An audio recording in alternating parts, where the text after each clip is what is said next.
So I just ask your viewers to really hold government accountable. If they're doing things like the city of Santa Barbara is, that's great, but push them farther. And if they're not doing these things, then the citizenry beating up us politicians really helps. This is Peak Moment. We are living at a peak of human innovation, information, wealth, and health. But we're also at a peak of population and consumption, with rising temperatures and declining resources fueled by cheap oil and gas. Peak Moment Television, bringing you examples of positive responses to energy decline and climate change through local community action. Hi, welcome to Peak Moment. I'm Janaea Donaldson. I'm in the beautiful city of Santa Barbara on the southern coast of California with one of the council members of the City Council, Doss Williams. Thanks for joining me. Well, thank you. I'm very honored that you'd come here to talk with us. Well, Santa Barbara kind of has a reputation for being more progressive and more environmentally concerned and more with it than a lot of cities. And in fact, your city has signed on to the Mayor's Accord for the Kyoto Protocol. So you're already thinking about global warming and other things. Absolutely. So tell me what, in your campaign, the environment was a part of the picture that you... Absolutely. I ran on an environmental platform, though we talked a lot more about clean water and solar than we did about greenhouse gas emissions. I think it's been relatively slow in getting into the public consciousness, but in the last, particularly the last year or two, a lot more people understand it. It's been a part of my consciousness for a long time. I was going to ask your own background here. I have a Master's of Science at the UCSB's Bren School, and so it's part of the Bren School. Part of the curriculum. So is that an environmental? It's environmental science, so planners, environmental compliance officers for Fortune 500 companies or government officials generally come out of that school. So what kinds of stuff are you studying? Environmental stuff relative to policies, relative to, tell me a little bit about that background. Both the hard science behind it and the policy that should come out of that hard science. But both of those are part of the curriculum. So what brought you into politics? Well, I've worked actually for 14 years in politics, mostly doing elections. So I've worked in 22 elections, mostly in the state of California, but in 3 other states as well, both local, congressional, and state legislative races. Part of what's possible with a city or another governmental entity all the way up, to national governments or international accords is that you have the potential for leveraging more influence than just an individual or even a small organization. So I wanted to talk about, your perspective on what can a city do, or what can another municipality or another entity do that can make a difference here in both climate change and global warming, and in peak oil, because they're quite closely related. Absolutely. Well, I think there's a huge amount that you can do. I think that when you're talking about, for instance, our city has about $185 million yearly budget. Okay. So the biggest difference is in what you buy and what your habits are. And I'm proud to say that we're one of the first cities in the state of California. We may end up being the second after San Francisco, may end up being the first, who knows, to complete a greenhouse gas emission study. We're in the process of it right now. So what are you studying? What kinds of things are you looking at? We're looking at everything, and we're doing it department by department so that we could analyze what has the greatest contribution to greenhouse gas emissions versus how much it would cost to mitigate that. Okay. So that for the more efficient amount of money we can reduce that. So you're looking at your buildings, your vehicles. Our vehicles were, and those are gonna be the big ones. I would imagine. But we are also looking at our internal energy usage. For instance, right now, 23% of our energy is renewable, which is about 5% higher than the municipal utility. So we're doing enough internally that changes the whole equation by 5 points over the the average, which is 18%. So the average consumer in the state of California gets 18% of their energy from renewables. We do 23%. So that's a start in that right direction. Right. How are you managing that? I mean, how are you doing that? One is we have we use the methane off of our own wastewater treatment plant to run the wastewater treatment plant. Okay, let me make sure I understand. You've got a wastewater treatment plant, and the methane is one of the gases that, Right. that it comes It comes out off of that the process? digesters, I see. the microorganisms that eat up the municipal, waste. Sewage, right.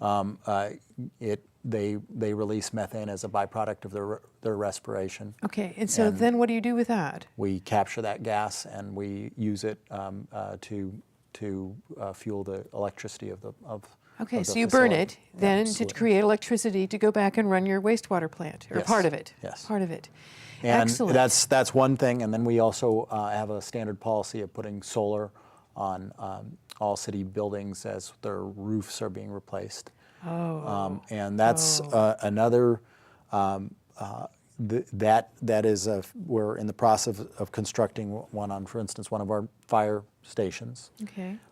We just completed a large garage, and we put the conduits in it for that. And the state of California also, there's a company that is willing to do solar and pay for the capital costs, URS Corporation, and we're contracting with them for yet a third of those projects. So what they are doing is they'll put up the capital to buy the equipment Right. and set it up and, And get you it into pay place. them And you pay gradually. them over time, which makes it easy for you to fit that into your budget. Right. I would imagine.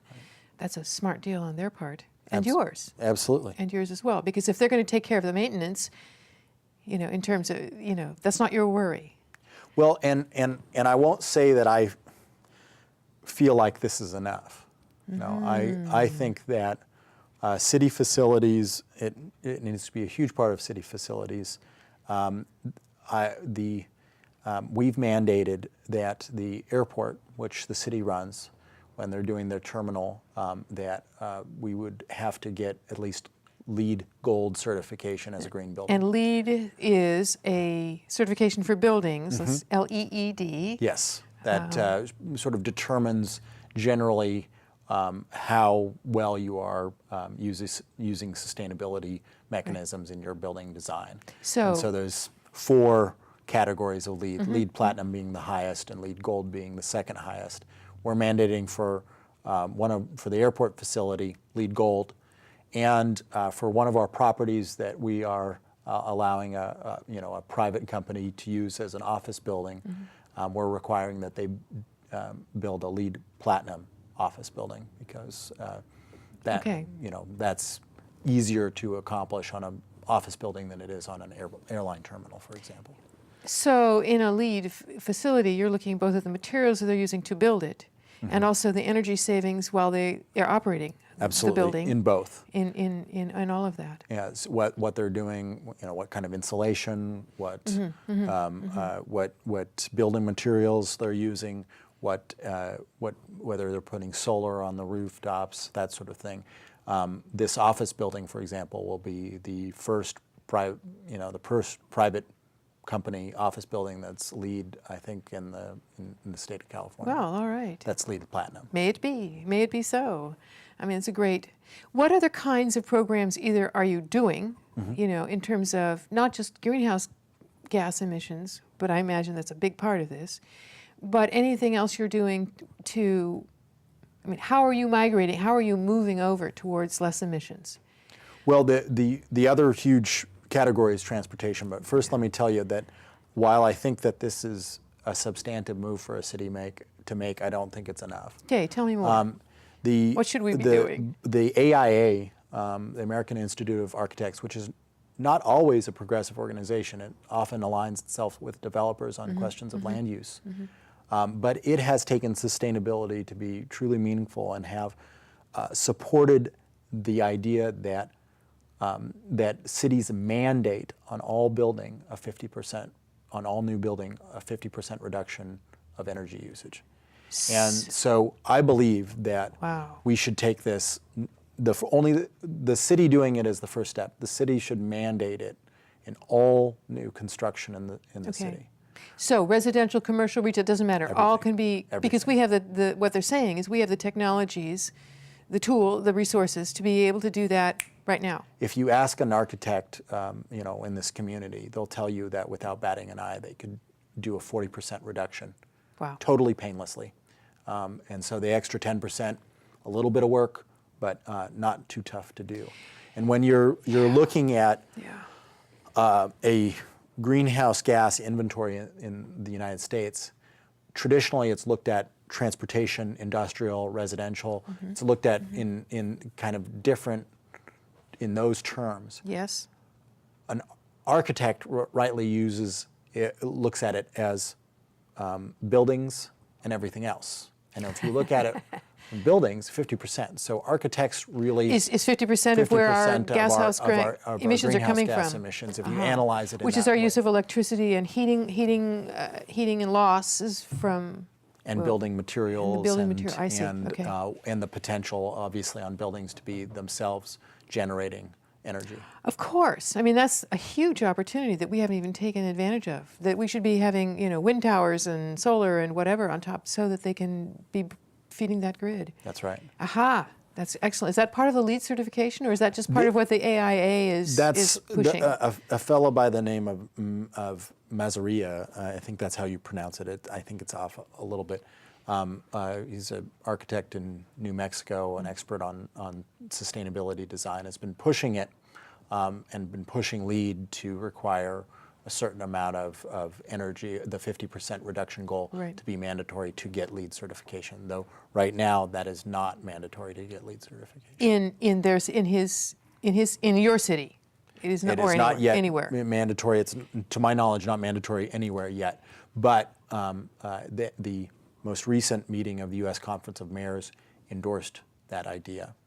And So what and it first went to the Conference of Mayors as a mandate for city buildings. All right. And it emerged from debate not only city buildings but all Everything, buildings, which is which- a much more substantive Of course. goal. Of course. Now, what kind of opposition are we going to get here from developers in terms of higher costs for buildings, I'm We assuming? definitely will get opposition. But if nobody is complaining about the changes that you're doing, you're probably not working hard enough to change things. Now, that's from somebody who has experience in politics. No, If it doesn't hurt a little, I mean, I think this is probably a rule that you can use in your personal life as true as in political change. If it doesn't hurt, you're not doing enough to change Now, things. how do you take this then to your community? Obviously, you can pass a resolution in the city saying we now mandate that for all new buildings, and you'll get some opposition, I'm sure. I would imagine, though, you'd be wanting to partner with those developers because Absolutely. everybody is And there are, I mean, the and planet. there are some that will support this, and that's what's also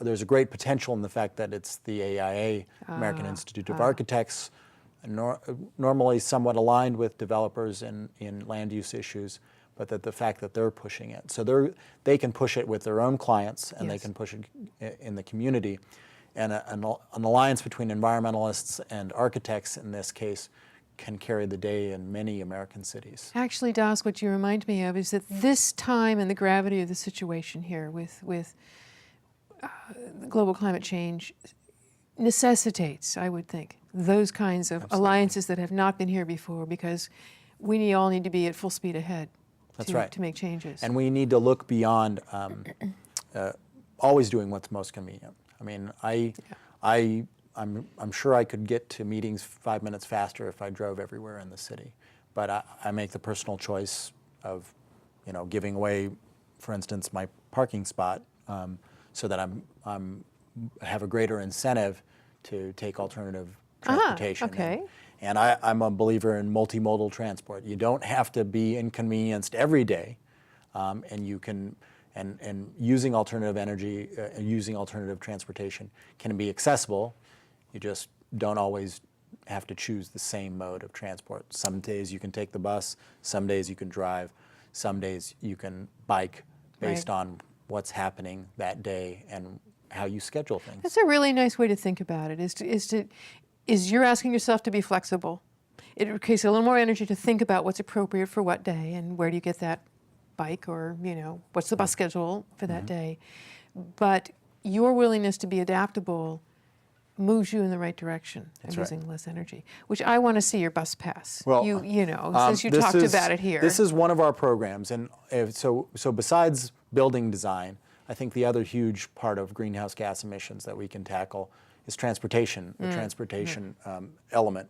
And one of the things that the city has done is given out about 2,000 of these My Ride passes. Which are cute. These are Cute. picture, and they swipe in the bus, and any worker, any person who has a job in the downtown area can get one of these from the city, and it pays for all bus transportation. Truly. For free? For free. For free. Yes. What a great incentive. And thus far, we've given out about 2,000 of these. And have you a sense, I imagine your ridership, if somebody's keeping track, it has increased.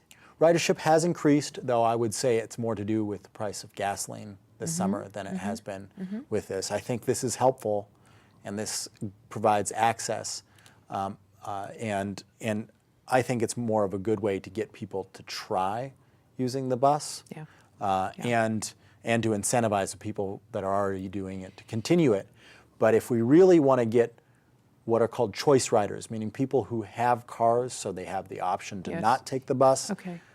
If we want people to use the bus, we need to make it convenient. So we're also striving towards 10-minute headways, 10-minute gaps between buses at peak hours. Okay.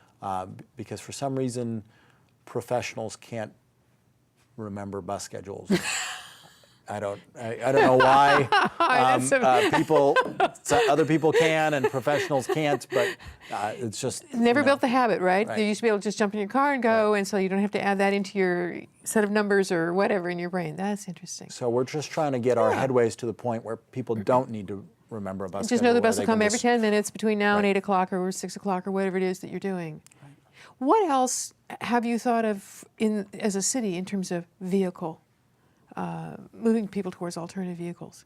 Well, first of all, like I said at the beginning, the first step always is to lead by example with your personal life, whether it's my life or the city. Before the city, starts mandating things out there or doing, what is the city doing itself?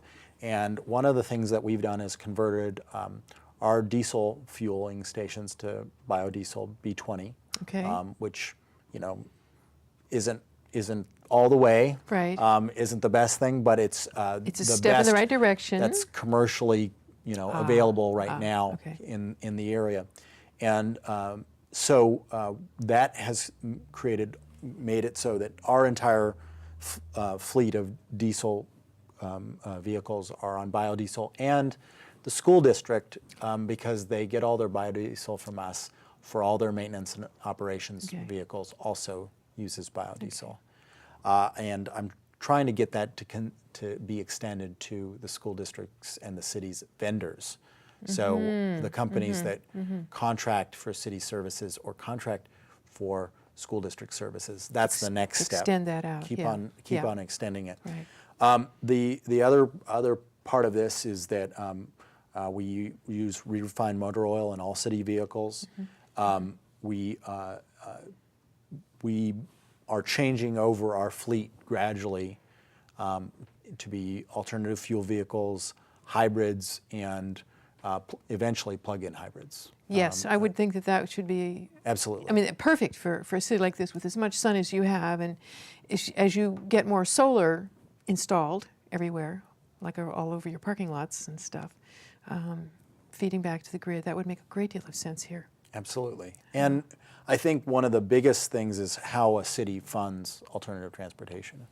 And we are looking to increase the funding just in the next fiscal year for alternative transportation, just buses, just that piece of it, by about $500,000 a year.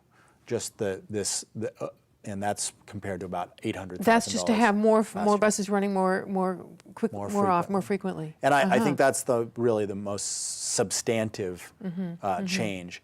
But we also have, whether we're using our transportation dollars for bike paths and bike improvements, and for sidewalk infill programs, which are both, I would say, important and striving for equality to pothole repair.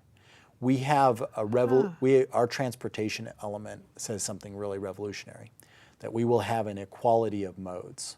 Equality of modes. Equality of modes. Wow. And obviously we're not there yet. I mean, that's a large, to make walking and busing just as much of a priority as your street repair automobiles. Wow. is a large step. Yes, it is. And so it's not happening overnight, but it is happening. And I think it's important because as we have made alternative transportation more attractive, we are also, of course, encountering some very tragic results of the conflicts between modes of transportation. And we need to make bicycling in this community safe, convenient, attractive.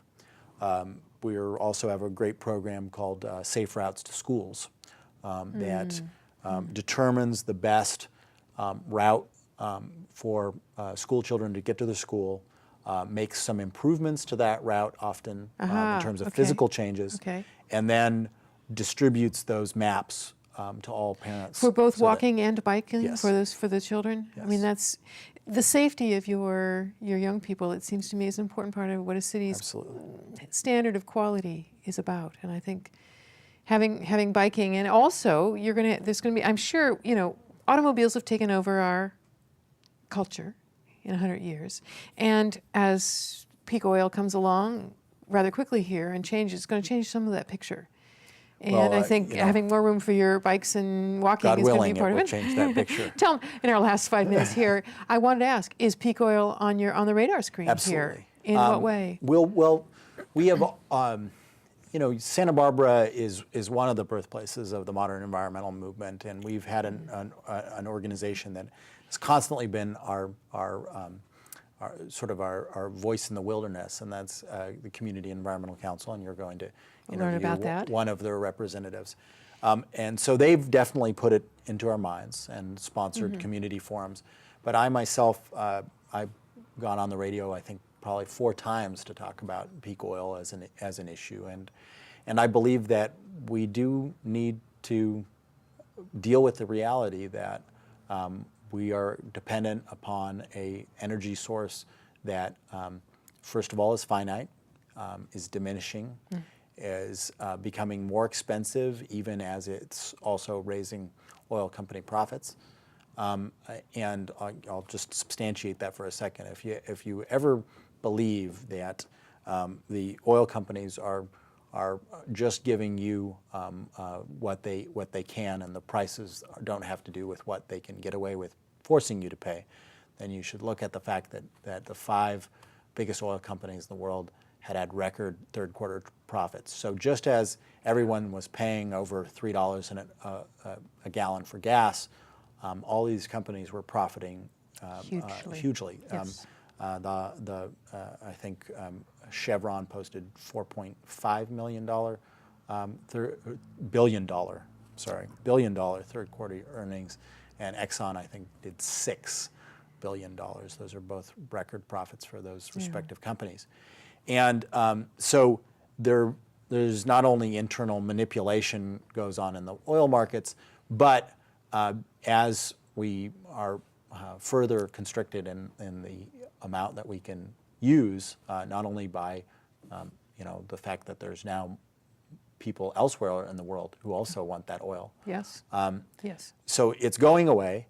The second part is, for me, is that we're dependent upon nations that and regimes that we don't ethically agree with, and that require a huge subsidy. If you look at the amount of U.S. Military expenditures pre-1972, before we were dependent upon Middle East oil to the degree that we are, to now, you realize that we are subsidizing the oil industry with every warship that escorts a tanker out of the Persian Gulf. every soldier that's posted in places where they're at danger. And I don't think that that's a sustainable model for a society. And if we were subsidizing alternative fuels with that kind of a percentage, we would be living in a lot cleaner, a lot more sustainable of a society. And so that's, I think, the goal for us to work for. I think that that kind of wisdom is needed at every level of government, which it isn't at this point. I'll have you be my governor. Thank you so much. I am glad someone with your consciousness is in the political world, because that's where a lot of those decisions can be made to turn the ship into a different direction. Otherwise, I think there's going to be a lot of grief and a lot of suffering, and that wouldn't be needed. So we have 1 minute left. Do you Well, have any precious things to say? I just believe that the challenges ahead in an age beyond petroleum and in an age of global warming are great, but that these are problems that are, if not solvable, mitigatable, meaning we can shield our ecosystems and our society from the worst of those blows. But it does require a large personal change on all our parts and a large change on the priorities that we ask our government officials to take and lead upon. And so I just ask your viewers to really hold government accountable. If they're doing things like the city of Santa Barbara is, that's great, but push them farther. And if they're not doing these things, then the citizenry beating up us politicians really helps. So call your elected official, ensure that they make it a priority and that they're accountable on substantive changes. Not just waving their hands and doing a study and leaving it on the shelf. Not just resolutions saying they think that the president should sign Kyoto Accords. That's nice, but it's not substantive when you what you're paying with your pocketbook. That's the most substantive changes that every city and every person can make, and that's the change that I hope people make. Das, thank you. Thank you for both doing it yourself, living it, and for being in a place to help let us push you, obviously, in the right direction, push your city in the right direction, for being a voice for that. Thank you so much. You're watching Peak Moment, Community Responses for a Changing Energy Future. I'm Janaea Donaldson. Please join us next time.